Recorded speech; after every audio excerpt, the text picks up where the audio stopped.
Bonjour tout le monde, on se retrouve comme chaque mois pour l'ouverture de la Degusta Box. Je viens de recevoir celle de février. J'ai assez hâte de tout voir ce qu'il y a à l'intérieur, donc on va tout de suite l'ouvrir ensemble. Et à la fin de la vidéo, je vous proposerai de revenir sur les produits du mois dernier pour vous dire ceux que j'ai terminés et ce que j'en ai pensé, quelles recettes j'ai faites avec, etc.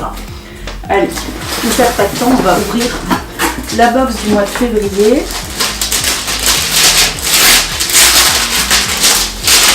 Alors, le thème ce mois-ci, c'est petit déjeuner. Donc, je pense qu'on aura plein de choses style biscuits, céréales, jus de fruits. On va voir ça. Alors, ça commence tout de suite avec des biscuits de la marque Brossard. C'est une nouveauté, Crac et moi. Il y en a un version chocolat et un version framboise. Ça c'est quelque chose que je mange pas trop parce que j'ai toujours tendance à trouver ça assez sucré. Mais pourquoi pas. Plus pour le goûter que pour le petit déjeuner pour moi. Mais on va tester ça. Ensuite, on a des biscottes de la marque Eudebert. Alors ça forcément je connais bien. Apparemment c'est une nouveauté à la farine de blé complet. On revient en produit à base de céréales complètes, ça j'adore. Et je vois que j'ai un deuxième paquet céréales et graines. Alors ça c'est plus quelque chose que moi j'ai tendance à consommer au petit déjeuner. Donc ça va être une bonne découverte. Ensuite on a des bonbons Haribo. J'avoue que je mange pas vraiment de bonbons au petit déjeuner, mais pourquoi pas. C'est aussi une nouveauté, des licornes. Goût comme d'amour, glace à la fraise, flan caramel, bubblegum, grenadine. Moi c'est clairement pas du tout mon truc, j'aime pas du tout les bonbons et les choses comme ça. Par contre j'en connais un qui adore et qui va se faire un plaisir de goûter tout ça. Je pense que ça fera pas long feu. Ensuite on a du thé Tetley. Bon là l'emballage est un tout petit peu abîmé mais on s'en fiche. Tetley signature Oriental Delicacy, donc du thé vert parfumé au jasmin avec des pétales de rose. Alors ça j'adore. En plus j'aime bien les thés de la marque Tetley. Celui-là je les connais pas. Je vois qu'il y a un autre paquet Indian Memories Assam Black Tea, du thé noir du nord-est de l'Inde. Donc pareil, ça pour le petit déj. Pour le petit déj c'est top. Moi je bois toujours du thé le matin. Après je fonctionne au café, mais le matin il me faut du thé. Ensuite on a un jus de fruits Joker, pommes et poires avec une petite Eco Cup qui va avec. Je vous avoue, on collectionne les Eco Cup à la maison, on en a tout plein. C'est super pratique quand vous faites une soirée pour pas avoir des verres abîmés. Les jus de fruits Joker, j'en achète pas habituellement. C'est une marque que je connais pas trop du coup à part de nom.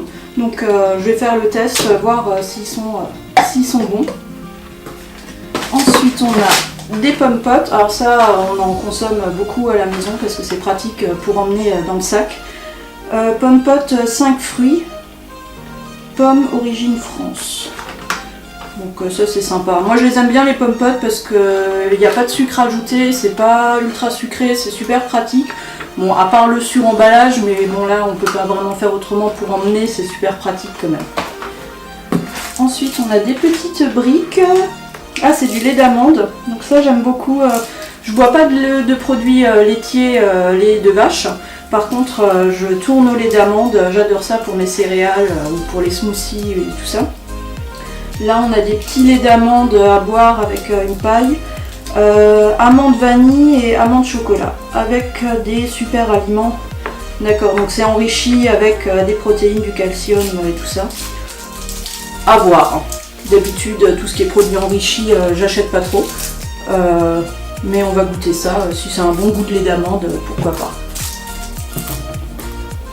Ensuite, alors je vois deux pots, ça a l'air d'être de la confiture. Pour le petit déjeuner, c'est sympa.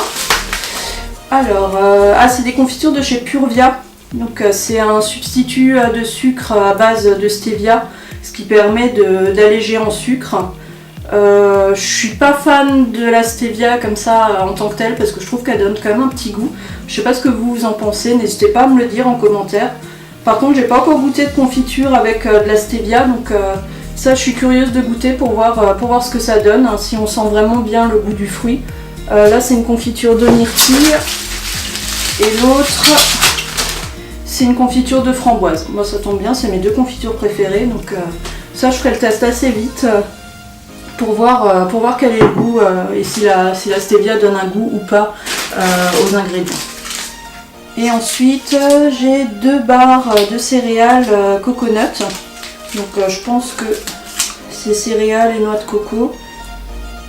Alors ça contient pratiquement que de la noix de coco, du lait en poudre. Ça c'est sympa. Alors ça je connais pas du tout. Je sais pas du tout si ça se trouve dans le commerce. Je sais pas si vous en avez déjà vu de ces barres là. Ça je l'ai goûté assez rapidement. Je suis assez fan de barres de céréales, donc ça va être goûté assez vite. Voilà, c'est tout pour la box de ce mois-ci. C'est vrai qu'on a plein de choses pour le petit déjeuner du coup. En termes de valeur, on est à peu près aux alentours de 29 €. Donc c'est toujours un bon rapport qualité-prix par rapport aux 15,99 que coûte la box.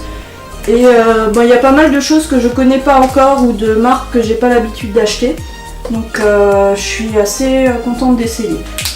Par contre, côté recette, ça va être assez light parce que je sais pas trop qu'est-ce que je vais pouvoir utiliser pour faire une recette. Mais bon, on va voir. Peut-être que j'arriverai à inclure quelque chose dans une de mes prochaines recettes. Et puis je vous reparlerai de ça le mois prochain. Du coup justement je vais vous parler des produits du mois dernier, ceux que j'ai utilisés, que j'ai terminés, ceux que j'ai pas encore goûté parce que j'ai reçu la box assez tard le mois dernier, du coup j'ai pas encore eu le temps de tout utiliser. Il y avait par exemple un lait de coco d'une marque que je connaissais pas du tout, je l'ai utilisé pour faire un dalle de lentilles, donc vous avez la recette sur le blog, je vous la mettrai le lien dans la description. Je l'ai trouvé très sympa à utiliser, donc voilà, c'était un lait de coco comme les laits de coco habituels que j'ai l'habitude d'utiliser. Donc bonne surprise, pour une marque que je connaissais pas, j'avais un petit peu peur qu'il soit trop liquide, mais c'était pas du tout le cas, il a été parfait pour ma recette. J'avais d'ailleurs mis la recette dans ma session de batch cooking de la semaine dernière.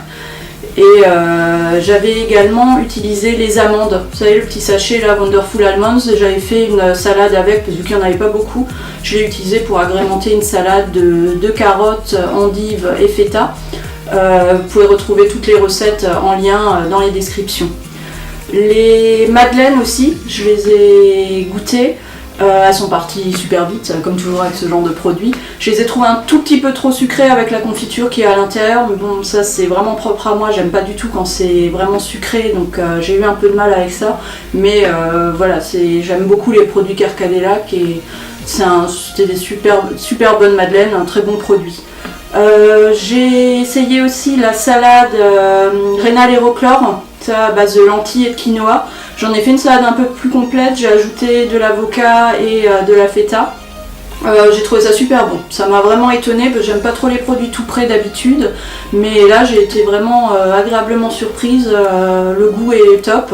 J'ai pas encore goûté la soupe minestrone, je pense que ça va être à l'un de mes déjeuners que je vais tester ça.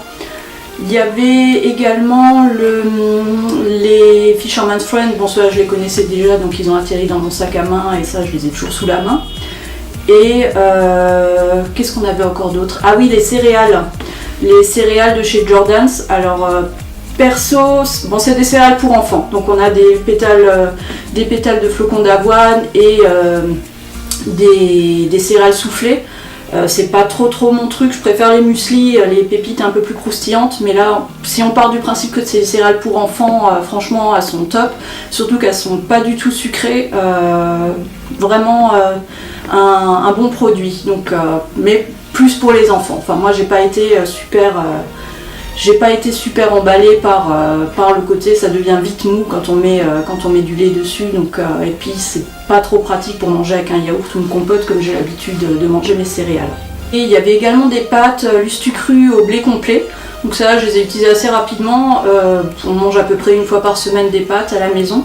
Je les ai trouvées vraiment sympas, le goût est intéressant, on sent bien que voilà, c'est des pâtes aux céréales complètes. Comme d'habitude je les fais toujours cuire un petit peu moins longtemps que ce qui est sur le paquet parce que j'aime bien quand elles restent vraiment al dente, et là elles étaient vraiment très bonnes. Le reste des produits je les ai pas encore goûtés, j'ai pas encore eu le temps ou pas forcément envie, mais peut-être que je vous en parlerai prochainement sur le blog, donc à voir. suivez tout ça. Voilà, pour cette Dégustabox c'est terminé. Vous retrouverez tous les liens des recettes dans la description. Si jamais vous avez envie que je vous en dise plus sur l'un ou l'autre des produits, notamment en termes de composition, etc., n'hésitez pas à me le demander. Je vous mettrai ça dans les commentaires. Et on se retrouve le mois prochain pour celle du mois de mars. Bye tout le monde!